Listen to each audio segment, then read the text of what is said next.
when last we met, it was a year ago, unbelievably. That's not possible. Well, then again, it seems like a week ago and 5 years ago. And 5 years ago. At the same time, so. We were all masked except for when we were actually interviewing, and Right. we were more than 6 feet apart. And now, fortunately, hopefully, we can be a little less than that. Tell Yes. me what your last year has been like. Crazy, right? Just crazy, like everybody's year. Ups, downs, a lot of in-betweens.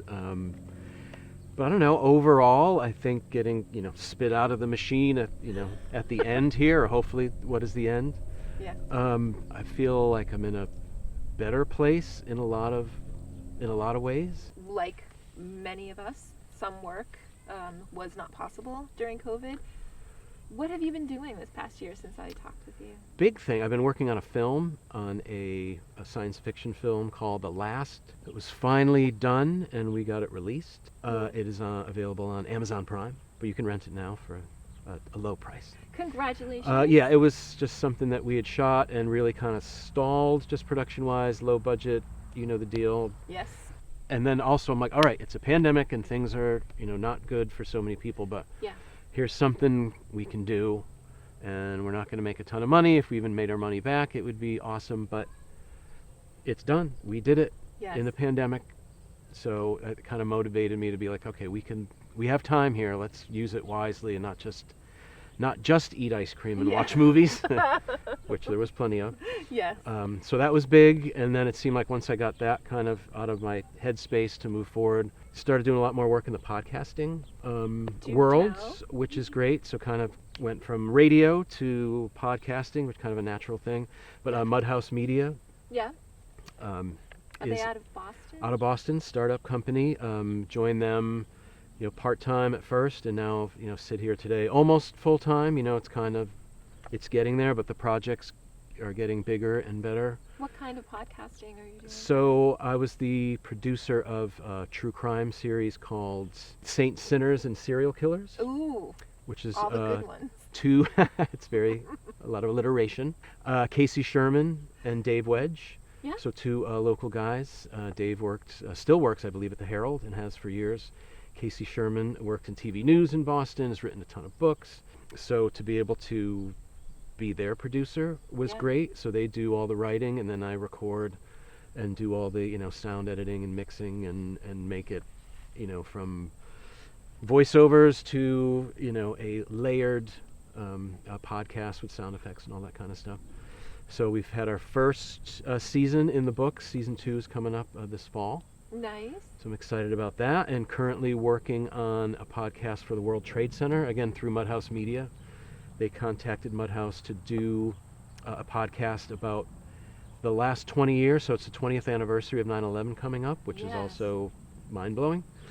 So it's not a podcast about 9/11, but it's a podcast about the last 20 years, literally rebuilding from that day to today.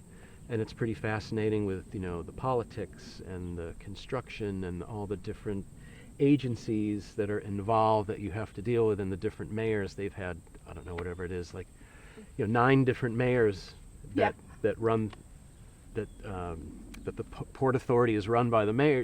The mayors are a big part of the Port Authority, one from New Jersey, one from New York. And it's just a treadmill of people coming in and out. And as soon as a new person comes in, everything has to stop and they have to look it over. And so it's a pretty fascinating story. So that's called Top of the World, to hear on demand. So that's been amazing. So these things have kind of popped up that I can work at home primarily, do some recording. Went to New York a couple times to do some stuff down there, but things I could do distanced from people in my studio at home, which I've been a stay-at-home dad and freelancer for, well, my daughter's 19, so 19 years. Wow, amazing. So I've been socially distanced from people for quite a while. Yes. So but you are still doing Americanarama? Americanarama is still one night a week, Thursday nights on WATD. WATD, so awesome. hanging in there one night a week just because, I love radio and it's hard to let it go. Yes, and we don't want you to let it go. So just and Thursdays. in your spare time, you're in a band? Playing a band, yep. My wife and I play in a Blondie tribute band called Hey Blondie. Yeah. So we'll have some gigs coming up. And what do you play? I'm a drummer. You're were drumming. My wife plays the Debbie Harry role. She also plays guitar, and I drum in our Pretenders tribute band called Pretendica. So we often play together. We open up for ourselves. Why have two bands when we can be both bands? Absolutely. And is that a passion project? Another way that... Yeah, it's kind of date night. It turned into Yeah. maybe 10 years ago, and we were like, we should play in a band. Because we had always played, but we never played together. And once the kids were a little older that we could get a babysitter, we're like, why don't we go do a gig of some sort? So you've also been, when a DJ can't be at the table with people there enjoying your music, you can do it virtually, as you've shown. Yeah, I started to do, and again, it took me like a couple months when people were going out, oh, I'm doing virtual this and virtual that, and I'm like, I should do that, and then I'd get some equipment together and be like, wham, wham, like, oh, then I got to get a thing, and a couple more weeks would go by, and I'm like, I got to figure out how to, and then I'm like, I need another computer, like, oh, well, technically I should get another computer, like, and then stimulus money came in, and I was like, oh, I could use a new computer, maybe that's not the best thing to do, but, so solved the technical issue, got on Twitch, which will make you feel 1,000 years old, which some people are like, I don't know how to do it, psh, they're out. Yeah. But I'm like, no, you'll figure it out. It's a gaming platform. Can't give up. Find where I am DJing. So DJs would DJ on Twitch, because if you try to do Facebook Live, the algorithm would shut you down because you don't have rights to play the music. Yep. But for some reason, Twitch with all the gaming music falls. Who knows? Maybe it's illegal. I don't know. But whatever it is, no, definitely. all the DJs were going there, and you can just play, and they don't shut you down, and you can play anything. So people are like, you should do like, an X night thing, and I'm like, okay, I guess. It was like 25 years ago. At this point, I picked it up for about 4 years in the 90s that I DJ'd at Axis, and the show was on the air, and so I resurrected it and threw it out there and promoted it. Next thing you know, you had like 50 people in the chat and checking out the songs, and I'm in my basement with my wife. My wife would dance because she's a dancer. Yeah. She would come in and out of the frame. Oh, how great. Then she'd go take a break, Yes. like in the clubs, off the speaker, go take a break, hydrate, come back. And I was like, well, this is kind of cool, and it gave us something to do, and it gave us, again, a music connection with a lot of our friends. And then friends of friends that were jumping in that I ended up becoming like friends with, because we'd have all these musical connections with. So it was like this cool little community. And again, everybody's virtual, saying, someday we're going to do this live, which I'm actually doing tonight. Going into Boston to spin an X night with people around, and I'm hoping that enclave of people that were part of the virtual experience come out. So again, it was cool, just trying to keep it going, right? Keep it going. So more than anything, throughout COVID, you've managed to sustain community. Yeah, well, you had to, right? I think, and that's why I think some people out there that seem to be yelling the loudest, like in social media, I don't think they have it. They're lonely. Or they have it, but all they're doing is like, and I'm miserable because of them, and you're miserable because of them, instead of being like, what am I doing that's making me miserable? Yeah. Maybe it's me. So kudos for finding the fun. Trying. Yeah. Figuring out how to make it work finally. Hitting the button, like, I don't know, are we on? Like, am I broadcasting to people? Who's out there? Who's out there? I'm on. And you're like, is anybody there? And all of a sudden, oh wow, well, people care. This is fun. And we didn't just fall into this bucolic surrounding. We're at Seoul Homestead for a reason, because in your spare time, you're also on the board of Seoul Homestead. I'm the vice president of the board here at Seoul. So if you're ever feeling like the weight of the world, hopefully you can have a space. This is where I would come with my kids when things would get, I'd just be like, I got to get over to the farm. Why? Yes. Just for this. refocus. How has COVID affected operations here? Ooh, definitely got hit. All programs were canceled. Yeah. So we're like a lot of nonprofits, so not dissimilar, but we only have 2 part-time employees really that work here, an executive director and an education director. So that's the only people that really are paid to work here, and when those programs go away, it's just hard to keep the farm afloat. After school programs are the biggest thing. So obviously you couldn't do any field trips, Yeah. summer camps. I mean, there's some kids running around today because summer camp is back. Which, yay. You That's know, great. which is now with, people are obviously beating down the doors to try to get in. So now there's waiting lists for everything. So it was tough, but we had a lot of support through donations, and actually so many more people visited the farm just to come and walk around on their own because it's safe to be outside. Safe to be outside. We made sure people knew, like via social media, that come to the farm. We can't have big groups and big tours, but you can come out with your little group and socially distance around the farm. And people came out in droves. And then we started booking our executive director for personal tours as a way to make money for the farm. Get your whatever it was 8 at the time or something. Get your group of 8 and the executive director, pay for a personal tour, and people were lining up for that. So we found ways to stay afloat, let people know, hey, we're still here. And then once things eased up this spring, we were able to start our concert series. So local beer, local food trucks, making it a thing. And again, it's outside, so if we're getting too many people for you, you can go look at you the can goats. take a walk, you can hang out, you can bring a chair, you can listen from anywhere. Mike, how has this past year played out differently than you anticipated when we last met, or has it? I guess personally I'm busier, so I didn't at the beginning of COVID when I got laid off. I was the guy in front of the fire pit, like, what's Dad doing out there? Just Dad's thinking deep Dad's thoughts. listening to music and drinking, trying to figure out where he went wrong. But then, things, again, you keep the positive, mojo going. And so now I'm kind of surprised that, on a personal note, it looks, pretty good. And my daughter got through her first year of college, and everybody's healthy, right? That's the thing. Like, you can complain about money or not being able to go to concerts or getting served quickly at a restaurant, but it's people just kind of lost their way of it's like you didn't lose your parents or your loved one, or You're lucky. Make it more local and worry about your own stuff, and don't worry about that big picture that they keep telling you to worry about, and just bring it back to you and yours and your people and your circle. And if your circle, something's not happening in your circle, move on, or draw another one, or erase that part of it, and and don't get so caught up in all the negative stuff, because most of it really does not affect you. It doesn't. It does not. You can make it affect you, and it will affect you if you just focus on the oh, I just got pinged, more horrible news. It's like, then shut it off. Why do you want to get pinged horrible news all day? What? Turn off the news. And maybe that's a part of it. It is tough. To do that. I heard somebody, and I can't quote them because I can't remember exactly who said it, in a podcast that I was recording. Just that maybe it is so tough now because this is that moment. Yes.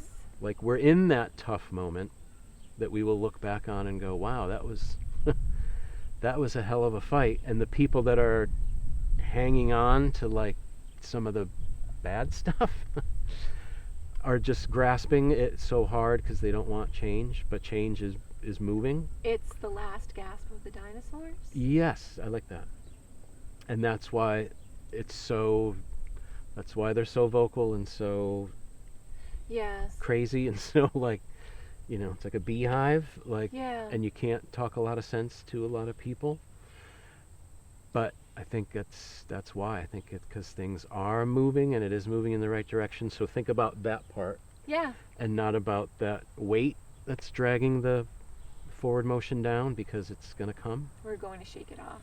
So when you look at holistically at society with the climate crisis and inclusivity and the fight for inclusivity and equal rights across the board, and the political fray that has devolved into us versus them on whatever side someone's on when we're just people.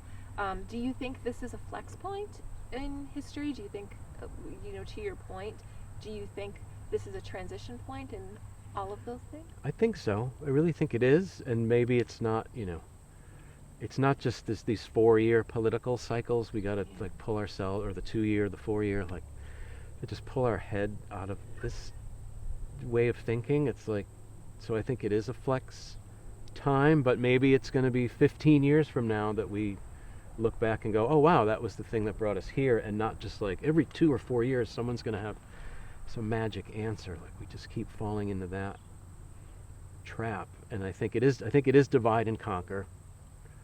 You got this side, you got that side. What's easier to conquer? This than this. So to me it's like you got to find more of the middle, and it's not just like, I mean, that's what they want. You're over there and you're over there, and people are just running to those like sides, and you can't run all the way to the side, because then you're just how are you different from that other side that you're just gonna, then you're stuck. Yeah. Then you're caught, and then some people I know feel like they can't come back because it's something. Well, now I can't do that. I'll be weak. Yeah. It's like, oh my God. It's not that I haven't done that. We've all done that. We've all, Yep. But to see it and be like, yeah, I'm gonna come back a little bit and say that might be a little too much, or maybe, do you think we all need to do work in welcoming each other back? I think so, and all not is forgiven. and not not insane people who are hurtful, and because that's another thing of like, well, if you're accepting everyone, then you have to accept, and I'm like, well, okay, easy, like, if someone's a complete lunatic and I consider them a threat, that's going to be a little slower of a roll. Yeah. To just be, oh, come in my house, and well, I don't know if I need, right, I need your bad energy around me, but I think a couple steps toward the middle would help everybody without getting weighed down. It's not gonna be easy. Hey, we're all working together. It's all awesome. No, everything is awesome. I wish it was. I recommend the Lego Movie to so many people, and they're like, well, I don't, or my kids are grown up, and I'm like, go watch the Lego Movie, because it's one of those, they have so many little Easter eggs for adults that are like amazing, but it's we quote the Lego Movie all the time, because that's exactly what they were talking about, like, just being on this treadmill and not really thinking about, hey, I could do something else. I could do my own thing. Yeah. I could say I don't want to do that, and it doesn't make me bad. I could sit that out. I could be a part of that. I could protest that, but not that. It's fine. Yeah. You don't have to be all in or all out. Like, we got to stop that. Yeah. So I don't know. I agree. It's got to be a little more like, well, leaving most of this, so I'm going to go there, but not all the way to the end. Up against the wall. That cuts you out. When you talk about your family, who does your family unit consist of? So it's my wife, and I have 2 kids, a 19-year-old and a 17-year-old. I mean, there's a lot of intense like family time, which I think was good, and I could see for some people, if your family's not as cool as yours. If it's I was gonna say that. Just if you have some issues, or you don't spend a lot of time together, then all of a sudden you're in the house and you don't like each other, it might be difficult, but I think our family has always spent a lot of time together, or at least marked out quality time and meal times, and here's the time that we all have to shut our devices off and actually communicate. And so we had these, movie times, music times. So when we were forced to do it even more, I think we were in a good spot to, even obviously we got on each other's nerves and there were squabbles, but overall, I think, on that personal side, just my wife and I, we had that conversation at the beginning. We said, we're going to make it through. Like some people aren't. People are going to have a hard time. People are going to lose jobs and work, and then I lost some work, and we're going to find a way. We're going to be those people at the end that make it work. So here we are. So do you think having that determination and family stability, and that resource to go back to? Yeah. You got to have a team, right? Yeah. I think you absolutely, especially in the hardest time, you need a team. You can't just be like, well, I'm going to shut everything down and go inside my head, and live with it, because it's just too long, as we found out. It wasn't 2 weeks or 2 months. It was a long time, and I think if you didn't have a support system, no one's strong enough to deal with this stuff by yourself. So we did have the class of 2020. My daughter had the end of her senior year was blown up, and graduation was weird, and prom was canceled, and then, well, don't worry, because being a freshman in college is going to be strange. During a pandemic. During a pandemic, and you can't go in other kids' rooms, but, keep them up, right? Like, yeah. Even if you were having a tough day or a tough week or a tough moment or half a day, or, if the kids are down and they're worrying, well, you gotta push that aside. And because I've been saying for a 19-year-old, a year and a half is a much bigger percentage Yes. of dealing with this than someone at my age, where I'm like, yeah, we're gonna get through. There will be an end. Yes. We'll get through it, and even if it's 2 years, well, 2 years to me is much smaller. It's a blip. But Yes. for them, or then you think about a 15-year-old or a 10-year-old or a 6-year-old dealing with it. That 2 years is a huge chunk of their life. So you just got to kind of roll with it and realize everyone's dealing with it in a different way, and not necessarily in the best way. So you got to talk about it, check on people. Yeah. And say those things out loud, like we're gonna do it, or today sucked. Why did it suck? Let's Yes. talk about it so we don't do it again. And yes, it was my fault, and I was, sorry I was being an ass about whatever, but Yeah. it's COVID and I'm losing my mind.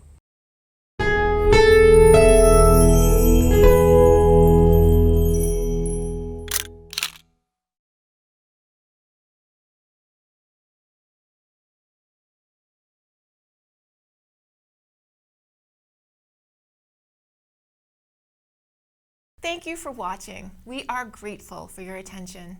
If you like what you saw, please like and subscribe to The Local Scene here and share everywhere. Thank you, friends.